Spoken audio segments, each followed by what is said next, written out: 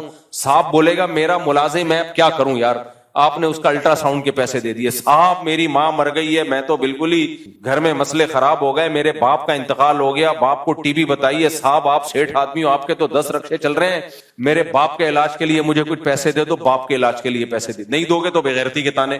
صاحب یہ صاحب وہ آپ کا سارا رکشہ گیا تیل لینے کے لیے, سمجھ رہے ہو, ٹیکسیاں, رکشے. تبھی پاکستان میں بزنس چلتا ہی نہیں ہے. پاکستان میں وہی بزنس چلا رہے جو خود کرتے ہیں, یا اتنے ڈھیٹ ہوتے ہیں کسی کے رونے دھونے سے ذرا بھی متاثر نہیں ہوتے. میرا اپنا اصول کیا ہے, جو مجھ سے مانگ لے دیتا ہی نہیں پیسے, میں اس کو پتہ نہیں مجھے وہ فراڈی لگنا شروع ہو جاتا ہے. حالانکہ بعض مستحق بھی ہوتے ہیں. میرا اپنا اصول ہے, جس دن مانگ لیا جا بے, اب نہیں ملے گا, جا. اور جو نہیں مانگ رہا, مجھے لگا مستحق ہے تو خود سے پکڑا دو اس کو. کتنے لوگ آئے, خود سے پکڑا دیا, پھر ان کو خیال ہو مفتی صاحب تو ہمارے ساتھ تعاون کریں گے, مانگ لیا, میں نے گیا کک آؤٹ, ختم. کیونکہ اب لت پڑ گئی ہے تمہیں, اب تمہارا کوئی بھروسہ نہیں ہے, ساری زندگی اب بھکاریوں جیسے زندگی گزارو. تو اس لیے بھائی یہ وجہ کیا ہے, وہ جو ملازم ہے اس میں بھی امانتوں اور معاہدوں کی پاسداری نہیں ہے. اپنا رکشہ چلائے گا الگ اسٹائل سے. مجھے کچھ لوگوں نے ڈونیشن کے پیسے دیے کہ غریبوں میں آپ رکشے بانٹ دیں, اپنے کنٹرول میں رکھیں لیکن یہ کمائیں. میں نے کہا نہ, رکشہ جب آپ کا ہوگا یا بالفرض میرا ہوگا, چلائے گا یہ غریب, فائدہ پورا اٹھائے گا یہ اس سے, اور رکشے کی ایسی کی تیسی کر دے گا. میں نے کہا زکات میں کسی کو دینا ہو, پورا رکشہ پکڑا کے ہاتھ صاف کر لو. سمجھ رہے ہو, کوئی غریب مستحق ہے, اس کو رکشہ پورا خرید کے دے دو کہ یہ رکشہ چلا, بس تو اپنی چیز ہوگی تمیز سے چلائے گا. اور اس کو بول دو کہ اس کا ٹکر لگی, اس کا کچھ بھی مسئلہ ہوا, ہماری ذمہ داری نہیں ہے. جب وہ مایوس ہو جائے گا نا, پھر وہ سمجھے گا بھی یہ میری چیز ہے. پھر نہ اس کا ایکسیڈنٹ ہوگا, نہ اس رکشے میں کبھی ہوا نکلے گی, نہ اس کے آئل کا کبھی مسئلہ ہوگا. بڑے آرام سے تمیز سے وہ چلائے. اس کا تو میں قائل ہوں کہ لوگوں کو روزگار دیا جائے, اپنے پاؤں پہ کھڑا کیا جائے, لیکن روزگار میں ہینڈ اوور کر دو, تمہارا ہے, دوبارہ یہاں شکل مت دکھانا. تو اس طریقے سے لوگوں کے ساتھ تعاون کیا کریں. یہ جو آج کل تعاون کر رہے ہیں نا, ٹیکسی خرید کے دے دی, وہ واٹ لگائے گا ٹیکسی کی. آپ کو غم اس لیے نہیں ہوتا کہ آپ کے اپنے پیسے نہیں لگے, لوگوں کے پیسے لگے ہوئے ہوتے ہیں اس میں. تو یہ بہت برا طریقہ ہے. اسی طرح میرے بھائی ایک وصیت یاد رکھو, گھر بناؤ, کرائے پہ کبھی بھی مت دو اس کو. آپ کہو گے مفتی صاحب ہم قرآن سننے کے لیے بیٹھے ہیں, یا آپ نے ہمیں کیا واقعہ سنانا شروع کر دیا. دیکھو قرآن کی جب تک موجودہ حالات پہ انطباق نہیں ہوگا, منطبق نہیں ہوں گی وہ آیتیں, اس وقت تک قرآن سمجھ میں نہیں آئے گا. یہ وہ آیتیں ہیں جو ہم صبح شام پڑھتے ہیں, تفسیریں بھی سنتے ہیں, عمل ہمارا زیرو ہے. عمل کیا ہے؟ زیرو. آپ کو اپنے آپ کو ایسا بنانا پڑے گا کہ آپ کو لوگ رکشہ دیتے ہوئے ڈرے نہیں اگر آپ رکشہ چلاتے ہو, آپ کو ٹیکسی دیتے ہوئے لوگ ڈرے نہیں, آپ کو مکان کرائے پہ دیتے ہوئے لوگ ڈرے نہیں. ان کو یہ امید ہو کہ ہم نے اس کو کرائے پر دیا نا, واپسی میں اس سے اچھی کنڈیشن میں ملے گا, خراب کنڈیشن میں نہیں ملے گا. لیکن ایسے لوگ ہیں مارکیٹ میں. گھر آپ کرائے پہ دے کے تو دیکھو, کرائے دار جو اس کی واٹ لگاتا ہے, ایسی واٹ لگائے گا, ہر وقت روتا رہے گا, نلکا ٹپک رہا ہے, کم وقت اپنے پیسوں سے نلکا نہیں صحیح کر سکتا یار تو. گیٹ کا لاک خراب ہو گیا, وہ ٹھیک نہیں کرے گا. دیواروں کا رنگ, بچے اس کے پینسلیں لے کے, بچوں کو چونا کھانے کی بھی عادت ہوتی ہے, بچے پورا گھر کھا کے ختم کر دیں گے. اور اس کو توفیق نہیں ہوگی کہ یار میں اپنے پیسوں سے کلر کروا دوں, نہیں, یہ بھی مالک مکان کرائے گا. اس کا نتیجہ کیا نکلتا ہے؟ لوگ سمجھتے ہیں ہم کرائے پہ گھر دے کے پیسہ کماتے ہیں, جتنا آپ کما رہے ہو نا وہ سارا ریپیئرنگ میں لگ جاتا ہے. اور بالفرض اگر کچھ کما بھی لیا تو گھر کی واٹ لگانے کے بعد تھوڑا سا مل گیا تو گھر پہ آپ کے کروڑوں روپے لگے ہوئے ہیں. صحیح ہے نا؟ اس لیے کرائے پہ گھر اگر دینا بھی ہو تو ثواب کی نیت سے دیا کرو کہ میرے کسی کام کا گھر ہے نہیں, چلو میں نے بنا لیا, کسی غریب کے کام آ جائے گا, 25-30 ہزار 40 ہزار 1 لاکھ کرایہ دے کے کسی غریب کے کام آ جائے گا. تو اس میں ثواب کی نیت میں دنیا نہیں تو آخرت تو کم از کم مل جائے گی, اس نیت سے ٹھیک ہے. ادروائز کرایوں پہ گھر دینا, لوگوں سے اس طرح کے معاملات کرنا, اس زمانے میں یہ بھی حماقت اور بے وقوفی کی ایک بہترین مثال ہے. ہاں ایسی چیز بنا کے کرائے پہ دو جس کی جتنی مرضی واٹ لگا دے, کچھ بھی نہ ہو. ہمارے کچھ جاننے والے رشتے دار آ گئے تھے تو ان کا بچہ بڑا شرارتی تھا, تو میرے کمپیوٹر پہ بیٹھ گیا, وہ کہ ویڈیو گیم کھیلنا ہے کہیں سے. پہلے زمانے میں سی ڈی وی ڈی کا دور تھا نا, سی ڈی وی ڈی لایا ہوا تھا, اب میں منع بھی نہیں کر سکتا تھا. اور بچہ بھی سسرائیلی تھا ہمارا, یعنی سسرال والے سے تعلق تھا, بہت پرانا. میرے سسرالوں کو پتہ ہی نہیں چلے کہ کون سے سسرال کی بات ہو رہی ہے. ویسے بھی اللہ کا شکر ہے اتنے سارے سسرال ہیں, تو کسی سسرال کی غیبت ہو تو غیبت تھوڑی ہوگی. کس سسرال کہے گا ہماری غیبت کی, ہم کہیں گے اس کی کیا دلیل ہے تمہاری غیبت کی, دوسرا سسرال ہے وہ. تو اس لیے میرے پاس بہت سارے آپشن ہیں. پڑوسیوں کی غیبت کا بھی آپشن ہے, پڑوسی کہیں گے ہماری غیبت کی, ہم کہیں گے میرے بہت سارے پڑوس ہیں بھائی, سارے مسئلے تم لوگ کے ساتھ ہیں بھائی. تو سسرال کا, ہمارے سسرالیوں کا یعنی اسرائیلی ہوتے ہیں نا, وہ بچہ آیا ہوا تھا, بڑا شرارتی تھا, سالہ سمجھ لو آپ اس کو. اب کیا کر رہا ہے وہ, شور بچا رہا ہے, مجھے کمپیوٹر بیٹھنا ہے, وہ گیم ویم لے کر آیا ہوا تھا. اب جب میرے کمپیوٹر میں بیٹھا ہے نا وہ, تو گیم میں بٹن دبانے ہوتے ہیں نا, تو دوڑ کر کے کی بورڈ پہ مار رہا ہے. جب بٹن دبانا ہوتا ہے ایسے مکے مار رہے ہیں, نہیں بچے جیسے کرتے ہیں, جیسے مکے مار رہا ہے سسٹم کی. ظاہر ہے تو کی بورڈ کا بیڑا غرق, ماؤس کو بھی ایسے گھسیٹ رہا ہے. اور مجھے لگا کہ میرا سسٹم کی ایسی ہی تیسی. اب کچھ کہہ بھی نہیں سکتے, رشتہ دار ہے بھائی, بہت پرانا واقعہ, نہیں سمجھیں گے کون سے سسرال کی بات ہو رہی ہے. تو اب میں نے کیا کیا, شروع میں تو مجھے بڑا غصہ آیا کہ یار یہ تو میری سسٹم کی واٹ لگا دے گا. اماناتہم وعہدہم راعون, آپ کہہ سکتے ہیں بچہ ہے, ابے وہ تو بچہ ہے لیکن اس کے ساتھ بڑے بھی تو بیٹھے ہوئے ہیں نا, ان کا بھی تو فرض بنتا ہے کہ بیٹا کسی کا سسٹم ہے اپنے گھر میں جا کے شیشہ توڑ دینا, بے شک مانیٹر کا یا ایل ای ڈی کا, کہیں بیٹھے ہوئے ہو یہ کام مت کرو.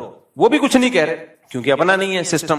تو پھر کیا ہوا, اب 2 مصیبتیں میرے سامنے کہ اگر میں منع کرتا ہوں تعلقات خراب ہوتے ہیں, منع نہیں کرتا تو کمپیوٹر خراب ہوتا ہے. تو پھر ایسی سچویشن میں نے ثواب کی نیت کر لی کہ بھائی رشتہ داری جوڑنا کمپیوٹر جوڑنے سے زیادہ ثواب ہے, اور رشتہ داری کا توڑنا کمپیوٹر توڑنے سے زیادہ بڑا گناہ ہے. تو میرے دوست آئے ہوئے تھے ملنے کے لیے, میں نے ان سے کہا, وہ نے کہا یار یہ کیسے کمپیوٹر کا استعمال کر رہا ہے. میں نے کہا بھائی میں نے یہ فرض کر لیا ہے ذہنی طور پر کہ بڑے سے بڑا نقصان کیا ہو سکتا ہے, یہ بھی ایک ٹینشن سے بچنے کا طریقہ ہے. جب آپ کو کوئی خوف ہو نا کسی چیز کا کہ یہ نہ ہو جائے یہ نہ ہو جائے, تو آپ بڑے سے بڑا خوف سوچ لیا کرو کہ اینڈ یہ ہوگا, اور اس کے لیے ذہنی طور پہ تیار ہو جاؤ. آپ ذہنی طور پہ تیار ہو جاؤ. جیسے آپ بیمار ہو, ابھی رپورٹیں آئی نہیں, ڈاکٹر نے کہا کینسر بھی ہو سکتا ہے, اور یہ بھی آپ ڈر رہے ہو. آپ فرض کر لو کینسر ہو گیا ہے, ٹھیک ہے, کینسر ہی ہے, یہ ہو گیا, کیا کریں. اب کینسر میں یہ بھی خطرہ ہوتا ہے کہ مر نہ جائیں, اور یہ بھی خطرہ ہوتا ہے کہ ہو سکتا ہے مر جائیں, یعنی نہ مریں اور مریں, دونوں ہوتے ہیں نا. ڈاکٹر کہتا ہے کینسر ہے چلتا رہے گا 30 سال نکال لے گا, بعض اور ڈاکٹر کہتے ہیں مر جائے گا بھائی تو کوئی علاج نہیں. تو یہ فرض کر لو مر جاؤں گا میں, خطرہ. کیا فرض کر لو, اپنے آپ کو سمجھاؤ مر جائیں گے نا, 10 دن بعد مر جائیں گے, بس مر گئے یار ختم. قصہ کیا ہے, اس سے وہ ٹینشن سے جان چھوٹتی ہے.